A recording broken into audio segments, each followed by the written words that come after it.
რამდენიმე დღეა მთელი ქვეყანა ლაპარაკობს რა საკვირველია უმნიშვნელოვანეს თემაზე და ასეც უნდა იყოს. გამოიყენა თუ არა საქართველოს დე-ფაქტო ხელისუფლებამ გასული წლის ნოემბერ-დეკემბერში და შესაძლოა მიმდინარე წლის იანვარშიც აკრძალული ქიმიური ნივთიერება საქართველოს მოქალაქეების წინააღმდეგ დაშალა თუ არა ანტისამთავრობო დემონსტრაციები ამ ქიმიური კოდით 34-39 ამ კოდის ქვეშ არსებული ქიმიური აკრძალული ნივთიერებით დემონსტრანტები და უკლებლივ ყველა თუ არა 90-95%, 99% კომენტატორებისა ამბობს დაბეჯითებით და მართებულადაც იქცევა, რომ საქართველოს ხელისუფლებამ ეს ყველაფერი გააკეთა, რასაკვირველია, გამოძიება კვალიფიციური საერთაშორისო გამოძიება და არა გამოძიება წარმოებული დინარაძის თუ გელაძის თუ კობახიძის თავკაცობით კიდევ ჩასატარებელია და ძახილის ნიშნები დასასმელია BBC-მ რა ქნა. BBC-მ უბრალოდ მოგვცა საფუძველი რომ ეს გვეფიქრა. ამასთან დაკავშირებით სწორედ BBC-ს ფილმზე დაყრდობით გვეთქვა რომ მაღალზე მაღალი ალბათობით გამოყენებულია ქიმიური იარაღი საქართველოს მოქალაქეების წინააღმდეგ ხაზგასმით ვამბობ. მე არ ვსაუბრობ კამიტზე მაინც და მაინც, არამედ ვსაუბრობ იმ ქიმიურ იარაღზე, რომელიც ამ კოდით 34-39 არის შესული ამ კოდში, ამ კოდის ქვეშ არსებული ქიმიური იარაღია, რაც არ უნდა თქვას საქართველოს დე-ფაქტო ხელისუფლებამ უკლებლივ ყველა ის ქიმიური ნივთიერება, რომელიც ამ კოდის ქვეშ არის არსებული, რასაკვირველია არის ჯანმრთელობისთვის მაზიანებელი, რასაკვირველია არის მათი უმრავლესობა მაღალი ალბათობით აკრძალული, ამიტომ საქართველოს დე-ფაქტო ხელისუფლებას პრაქტიკულად გამოსავალი არ აქვს და აქედან გამომდინარეც ის ხელსა და ფეხს უმისამართოდ იქნევს, ხან ვანო მერაბიშვილს აბრალებს, ხან ტოვებს სივრცეს იმისთვის, რომ გომელაურს, ღარიბაშვილს, ან ვინმე სხვას გადაბრალდეს, ოღონდაც კი თავად არ დაბრალდეს ეს ყველაფერი და აქედან გამომდინარე ხან BBC-ს იმაზე ლაპარაკობს, რომ BBC-ს უჩივლებს სასამართლოში და ხან კიდე რას არ ლაპარაკობს, მოკლედ გახლართული და გამოხლართულია, რასაკვირველია ისინი მაღალი ალბათობით დაკავებულნი არიან და ახლა სპობენ ყველა კვალს, მაგრამ ვერც ერთ შემთხვევაში ვერ სცემენ პასუხს თავარ კითხვას, ამ კოდის ქვეშ არსებული ეს ქიმიური ნივთიერებები რა არის, ანუ რა გამოიყენა, რეალურად რა გამოიყენა, ობიექტურად რა გამოიყენა საქართველოს ხელისუფლებამ, რაც არ უნდა კვალი წაშალო, რაც არ უნდა მოინდომო თავის დაძრენა ამ უხერხული არა ამ ურთულესი ვითარებიდან, რასაკვირველია ყველა ობიექტური პირი, ობიექტური კვლავ მიმეორებ და არას ხელისუფლების მიერ გამოგორებული ფსევდომედიკოსები, ფსევდოექსპერტები, ყველა კვალი მიდის სწორედ ხელისუფლებასთან და ეს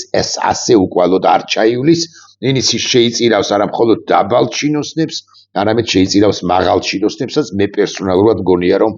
ამ ყველაფრის გამო ჩვენ გვაქვს სრული უფლება, რომ არა მარტო ჩამოვიცილოთ ეს ხელისუფლება ბანდა, არამედ ეს ერთი ამბავია და ისედაც უნდა ჩამოვიცილოთ და ასედაც, არამედ მოვითხოვოთ საერთაშორისო თანამეგობრობის მხარდაჭერა, რომ ესენი მივათარიოთ როგორმე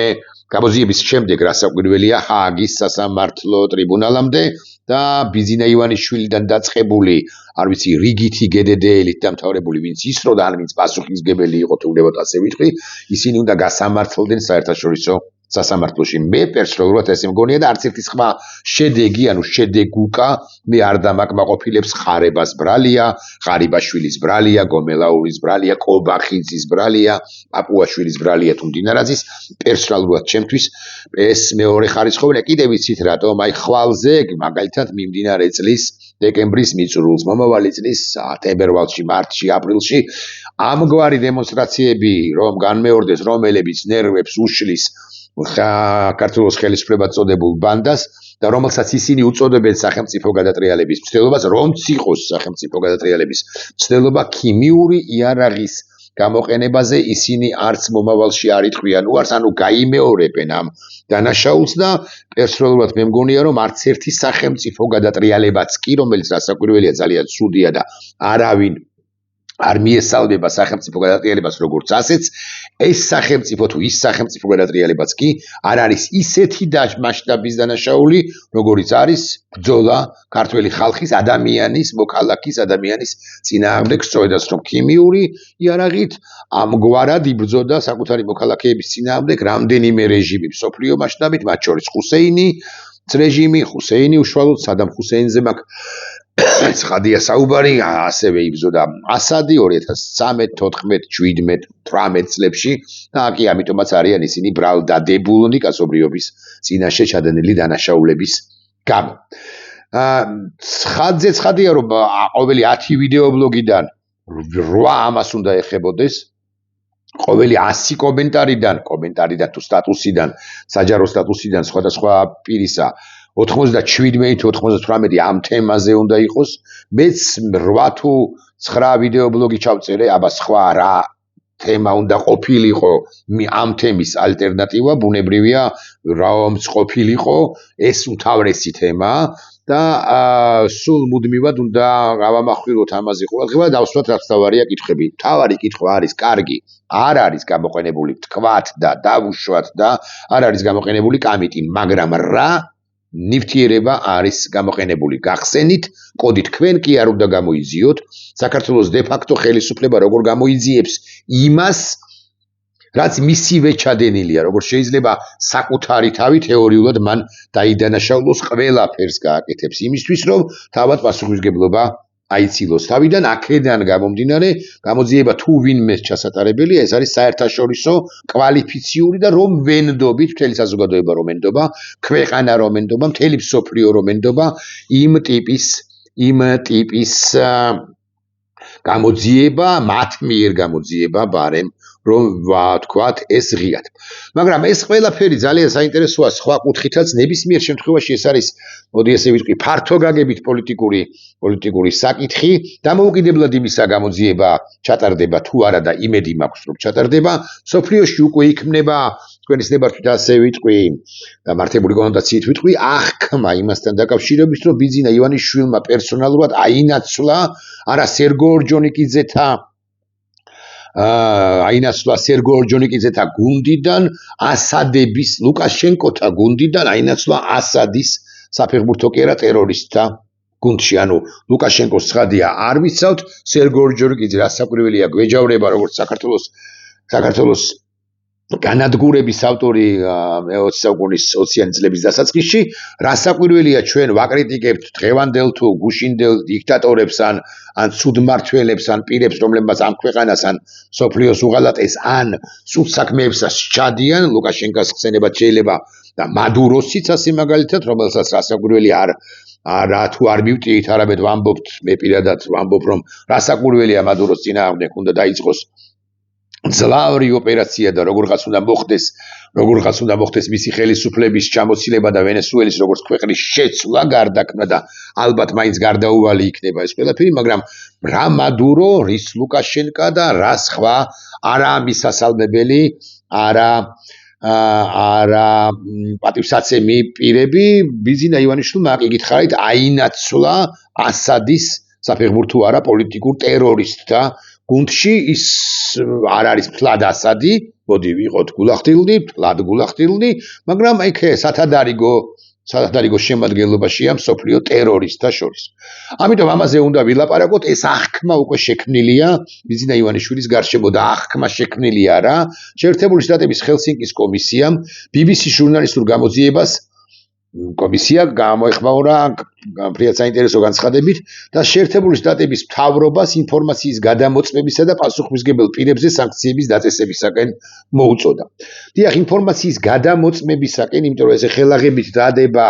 ხელის დადება ბიძინა ივანიშვილისთვის ან ნებისმიერი სხვა პირისთვის, რომ აი შენ ნამდვილად გამოიყენე კამიტი ან ნებისმიერი აკრძალული ნივთიერება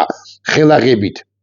ვერავის დაადებს ხელს, მაგრამ არსებობს რა BBC-ის გამოძიების თანახმად საფუძვლიანი ეჭვი, რომ ეს ყველაფერი გააკეთა ბიძინა ივანიშვილმა კვლევა ძიებას საერთაშორისოს და არა მდინარაზის მიერ ჩატარებულს, რასაკვირველია უზარმაზარი მნიშვნელობა აქვს. ბოლოდროინდელი დასკვნები, რომ ქართულმა ოცნებამ გასულ წელს მშვიდობიანი მომიტინგეების წინააღმდეგ ქიმიური იარაღი გამოიყენა, ძალიან შემაშფოთებელიაო ამბობენ ხელსინკის კომისიაში ამ ქიმიურმა თავდასხმებამ მსხვერპლს დამწვრობისა და ჯანმრთელობის ხანგრძლივი გართულებები დაუტოვა, რაც ადამიანის უფლებების დაცვის ვალდებულებების დარღვევაა, რომელთა შესრულებას საქართველოს ხელისუფლებას ევალებაო, ამბობენ ხელსინკის ამერიკის შეერთებული შტატების ქვედა პალატის ამერიკის შეერთებული შტატების ჰელსინკის კომისიაში და ეს ასეც არის, მაგრამ ამერიკელი კანონმდებლები ითხოვენ ადმინისტრაციისაგან ამ საქმეების გამოძიებას, დამატებით კვლევაძიებას, მოწოდებას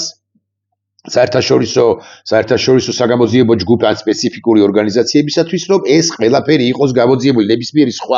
ნებისმიერი სხვა გვარი განცხადება არის მხოლოდ აღქმა, კი, ფაქტებზე დაფუძნებული, რა საკვირველი, იმიტომ რომ BBC-ს კვლევა, დოკუმენტური ფილმი, გამოძიება უაღრესად კვალიფიციურია, მაგრამ მას მივყავართ, ეს არ არის საბოლოო ძახილის ნიშნიანი, კი გითხარით, დასკვნა, მას მივყავართ, წესით უნდა მივყავდეთ გამოძიებამდე. ბიზინა ივანიშვილს ჭკუა რომ ყოფნიდეს, ბიზინა ივანიშვილი თავად იქნებოდა დაინტერესებული იმით რომ ეს გამოძიება საერთაშორისო ჩატარება არა მდინარაძის კვლავ ვიმეორებ, არამედ საერთაშორისო გამოძიება ჩატარებულიყო, მაგრამ ბიზინა ივანიშვილს ჭკუა შესაძლოა მართლაც ყოფნის, მაგრამ ცოტა აფრთხობს ამ გამოძიების შედეგები რა თვალსაზრისით გეტყვით, ნებისმიერ შემთხვევაში კვალი ბიზინა ივანიშვილამდე მივა ამ კომისიის, ამ საერთაშორისო კვლევაძიება კომისიის მიერ უარყოფითი დასკვნის დაწერის გამოქვეყნების შემთხვევაში, ანუ ეს საერთაშორისო ექსპერტიზა თუ ჩატარდება ამასთან დაკავშირებით, იქ მხოლოდ გედედეს რიგითი პირობითი გვარი სიკინჭილაშვილი კი არ იქნება დადანაშაულებული, ან გედედეს აწუკე ყოფილი ხელმძღვანელი ხარაზიშვილი კი არ იქნება ხარება დადანაშაულებული, არა მხოლოდ იქ გომელაური იქნება დადანაშაულებული, არამედ დადანაშაულებული იქნება ირაკლი კობახიძეს და ირაკლი კობახიძე რას მიქვია ეს უკანასკნელი ბიზინა ივანიშვილმა შესანიშნავად იცის, რომ ხელს გაიშვერს ამ უკანასკნელისაკენ, ანუ კობახიძე ივანიშვილისაკენ და იტყვის, რომ მე კი ბატონო დამსაჯეთ, მაგრამ საბოლოო ჯამში ბრძანება იმის თაობაზე, სიტყვიერი ბრძანება, რომ ეს იარაღი გამოგვეყენებინა და მაქსიმალური სისასტიკით დაგვესაჯა დემონსტრანტები, ეს ბრძანება ბიზინა ივანიშვილმა გასცაო, ბიზინამ ცხადია არ იცოდა რა იყო მარაგებში შინაგან საქმეთა სამინისტროსი, მაგრამ ბრძანება იქნებოდა დაახლოებით შემდეგი შინაარსის დასაჯეთ მაქსიმალური სიმკაცრით, ასეთი იქნებოდა. ასეთი საქციელი ქართულ ოცნებას რუსეთისა და ჩინეთის კორუმპირებულ მმართველებთან ალიანსში აყენებს ჰელსინკის კომისია, რომლებსაც საკუთარი ხალხის ეშინიათ და არაფრის წინაშე არ გაჩერდებიან ხელისუფლებაში ყოფნის შესანარჩუნებლადო. ჰელსინკის კომისია, გითხარით ამ სიტყვების ავტორი, ჩამოვასახელეთ მე კონკრეტულად ვინ არის ამ ჰელსინკის კომისიაში, მაგრამ გაგახსენებთ, მაგრამ სწორი აქცენტია ერთის მხრივ და მეორეს მხრივ არასწორია, მეთქი კი არა, ხო, ცოტა დახვეწას რასაკვირველია საჭიროებს. დიახ, არაფრის სწორი რა არის, ხო, რომ არაფრის წინაშე არ გაჩერდებიან ესენი, ოღონდაც კი ხელისუფლებაში დარჩნენ. მოუწოდებ შეერთებული შტატების მთავრობას და ჩვენს დემოკრატ მოკავშირეებს გადაამოწმონ ეს ცნობები, კვლავ ვიმეორებ, გადამოწმება და ცივილიზებული სამყარო ხელაღებით ვერ დაადებს ხელს მისთვის საძულელ ბიზინა ივანიშვილსაც კი და შესაბამისი სანქციები დააწესონ პასუხისმგებელ პირებზე. ჩვენ კვლავ მოუწოდებთ ჩვენს კოლეგებს კონგრესში, გულწრფელობას ზედა პალატა, მიიღონ მეგობარი აქტი, ორპარტიული კანონმდებლობა, რომელიც სახელმწიფო დეპარტამენტს დამატებით ინსტრუმენტებს მისცემს ქართული ხალხის თავისუფლებისთვის ბრძოლის მხარდასაჭერად. აცხადების ავტორები არიან სენატორი როჯერ ვიკერი, თანათავმჯდომარე, ესე იგი კონგრესმენი ჯო ვილსონი, ჰელსინკის კომისია, არ ვიცი გითხარით თუ არა, სწორად არასწორად გითხარით, არ არის ქვედა პალატის, ეს არის ორივე პალატის კომისია. სენატორი ვილსონი, ესე იგი თანათავმჯდომარე, იგითი წევრები, სენატორი შელდონ უაიტჰაუსი და სტივ კოენი. მათ განცხადება გამოაქვეყნეს ან მსანდო კისებულების საფასუხოდ იმ რომლებიც საქართველოს ხელისუფლება მშვიდობიანი მიტინგების წინააღმდეგ გამოიყენა პირველი მსოფლიო ომის ეპოქის ქიმიური იარაღი, ანუ ესე იგი იმაზეა ლაპარაკი, რაზეც ვსაუბრობთ და ეს ყველაფერი გამოქვეყნდა გუშინ და ნუ მე უკვე ბექგრაუნდი 1 დეკემბერს BBC-მ გამოაქვეყნა ეს ცნობა, ეს სურდალისტური გამოძიება, რომელიც მაღალი ალბათობით თქვენ ნახეთ. მე ვალდებული ვარ ამასობაში წაგიკითხოთ ერთი ფრიად საინტერესო სტატუსი გამოქვეყნებული გიორგი კამკამიძის მიერ თქვენის ნებართვით, ოღონდ გამოქვეყნებული თქვენის ნებართვით ნახავ ამ სტატუს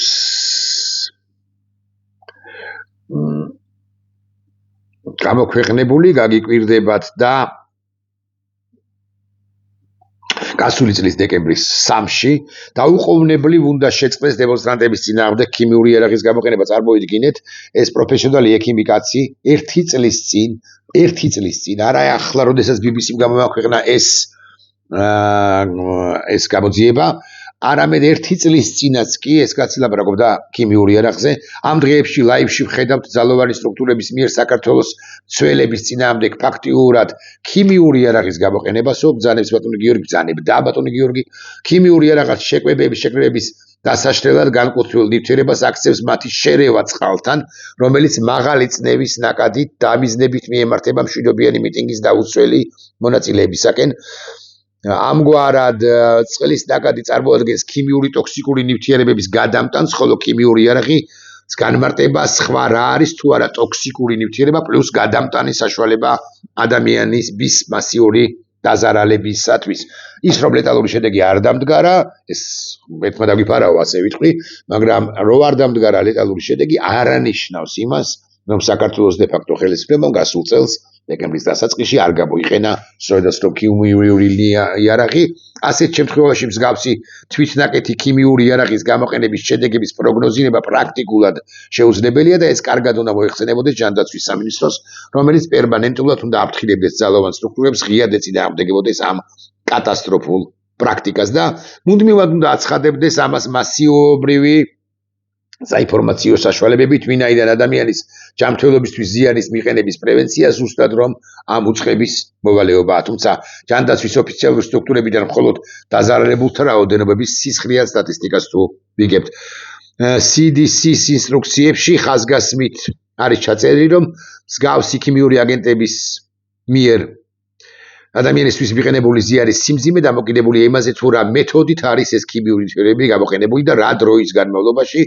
იყო ადამიანი მათი ზემოქმედების ქვეშ. და კვლავ ვიმეორებ, ადამიანები და ამასთან დაკავშირებით, რომ ადამიანები ჯანმრთელობის პრობლემებს უჩიოდნენ პრობლემები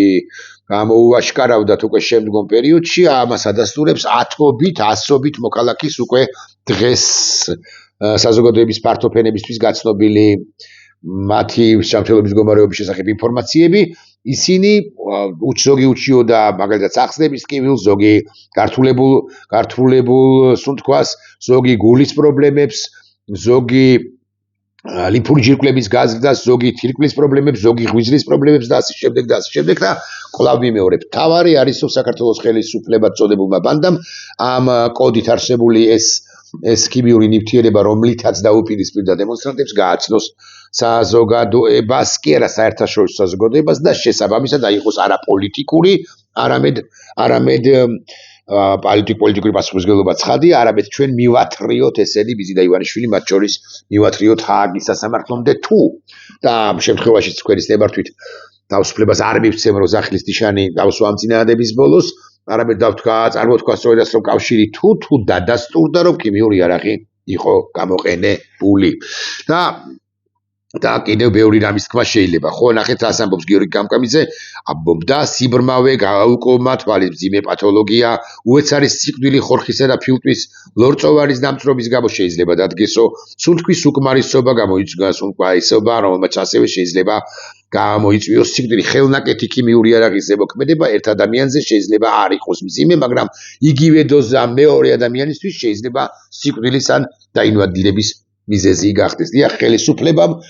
ხელისუფლება წოდებულმა ბანდამ, გაგიკვირდებათ და ბევრს ვინც ხმა დაბალნი ხართ ახლა, ან არ იმჩნევთ ამ ყველაფერს, ან არ იჯერებთ ამ ყველაფერს, ან გოგონიათ რომ ეს უბრალო ამბავია, ან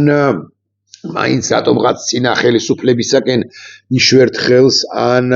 საერთოდ არ გაღელვებთ ამგვარი ამბავი, გაგიკვირდებათ და თქვენც დაწამლულები ხართ, რამდენადაც ეს ქიმიური იარაღი, რომელიც გამოიყენა ბიზინა ივანიშვილის ხელისუფლება მაღალი ალბათობით, ეს ქიმიური იარაღი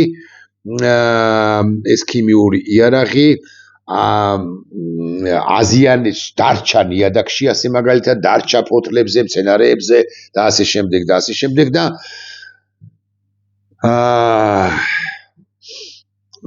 და კვლავ მეორე მე არ ვლაპარაკობ კამიტზე, მე ვლაპარაკობ ნებისმიერ იმ იარაღზე, რომელიც გამოყენებული არის, რომელიც არის ამ კოდის ქვეშ, ანუ 39-34. Სხვა შორის არც BBC არ ლაპარაკობს კამიტზე ასე დაბეჯითებით, უბრალოდ ახსენებს კამიტს, მხოლოდ კამიტს ახსენებს, რამდენადაც მაღალი ალბათობით სწორედ ეს იყო გამოყენებული. ირაკლი კობახიძე ვიტყვი ორ სიტყვას და დავასრულოთ პრინციპში ვიდეო ბლოგი. ჩემს ხელთ არსებული ინფორმაციით ბიზინა ურთულეს მდგომარეობაშია, რასაკვირველია.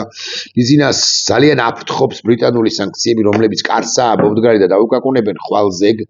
იმ კვირას ჩემი ინფორმაციით არ გასცდება ეს ყველაფერი, მათ შორის აბის გამოც. შესაბამისად იმ თანხებს, რომლის თეორიული მონოდინი მას ჰქონდა ლონდონის სასამართლოში გამარჯვების შემდეგ, მით უფრო არ დაუბრუნებენ და ეს სანქციები წამოეწევა რა მას იმ 605 თუ 610 მილიონ დოლარსაც დაკარგავს და ის ამ თვალსაზრისით კიდევ უფრო მძიმე მდგომარეობაშია, იმიტომ რომ ბრიტანულ სანქციებს დომინოს პრინციპით შეიძლება ვთქვათ ზუსტი სიტყვა არ არის, მაგრამ ბრიტანული სანქციები გადამდები იქნება, გასათვალისწინებელი იქნება, თუნდაც ასე ვიტყვი, სხვა სივრცეებისათვის და ქვეყნებისათვის მიხვება სანქციები ევროკავშირიდან და მაღალი ალბათობით შეერთებული შტატებიდანაც შესაძლოა მეგობარ აქ არ გულისხმობ, მაინც და მაინც არამედ სანქციები თუ ბიზინა ივანიშვილს ეს დაუმტკიც და ან თუ საფუძვლიანი ეჭვი გაჩნდა, დადასტურებული ეჭვი ამასთან დაკავშირებით, თუ ქიმიური იარაღი გამოიყენა მისმა ხელისუფლებამ, რომელიც ბიზინა ივანიშვილი შეიძლება სულაც არ არის საქმის კურსში, მაგრამ თევზი როგორც ასეთი ყოველთვის თავიდან ყარს და თუ თავს არასწორად წავგლიჯე, წავწყვიტე ახლა თავი, თუ თავს და აქ გადავტეხავ თქვენის ნებართვით. თავს თუ მოაგდე, მოაცლი, ხო? სხეული აბსოლუტურად უფუნქციო ხდება. და აი თავის მოწყვეტა ბიზინა ივანიშვილი ამ სახელმწიფოებრივი სხეულიდან, ხო? ბიზინა ივანიშვილი ბანდიტისთვის თავის წაგდება ქართული ოცნებისათვის არის აუცილებელი ამოცა და შესაძლებელი ამოცანა ყველასი უკვე როგორც ვხედავ და არა მხოლოდ ქართველი ხალხისა და ეს დღეც ახლოვდება. უნდა ბიზინა ივანიშვილს თუ არა, კობახიძეზე კი რას ვამბობდი და კობახიძეზე გადაბრალებას ეცდება ბიზინა ივანიშვილი, მაქსიმუმ კობახიძეზე, თუ აქამდე კობახიძემდე ამოვიდა, მაგრამ კობახიძე არ არის ესეთი ხელწამოსაკრავი კაცი, მას კრემლში თავისი მფარველები ჰყავს უკვე მოიპოვა და ბიზინა ივანიშვილს შეიძლება გაუზალიანდეს კიდეც ეს რომ ვიცოდეთ. მე პერსონალურად ვამბობ, ერთი წყალსაც წაუღია და მეორე მეწყერსაც მეთქი. ნახვამდის.